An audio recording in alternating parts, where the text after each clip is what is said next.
Muy buenas mundistas, bienvenidos una semana más a Mi Mundo Históricos. Hoy os hablaremos del Fenerbahçe Torna Club, equipo que juega en la Liga de Hungría y en la ciudad de Budapest. El nombre lo podemos traducir como Club Gimnasia Fenerbahçe. Este equipo juega en el Groupama Arena, estadio inaugurado en 2014, es relativamente nuevo y que tiene una capacidad aproximada de 24.000 espectadores. A nivel de afición, la afición es conocida como los Águilas Verdes.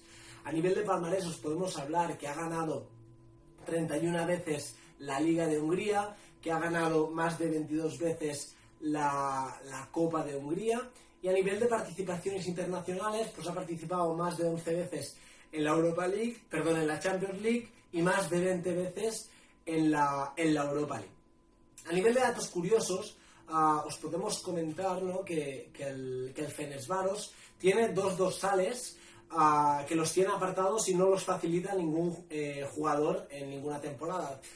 Y se tratan del número 2 y el número 12. El motivo es una de las leyendas, Tibor Simón, es un jugador que marcó una época en este club, y después el dorsal número 12 que está guardado para la afición.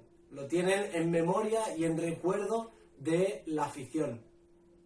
A nivel de leyendas os podemos hablar de algunos jugadores, pero os vamos a remarcar uno, el mítico Kubala, donde inició su carrera futbolística en el Fenerbahçe. Os podemos hablar también de Florin Albert, es el jugador que más goles ha marcado con este equipo, más de 200 goles. Y también de Leandro, que es el tercer jugador húngaro que más veces ha jugado a nivel internacional, competiciones internacionales, hablamos de la Champions y la Europa League. Y hasta aquí, mundistas, una semana más. Os hemos comentado un equipo de la Liga Húngara y nos vemos la semana que viene, mundistas.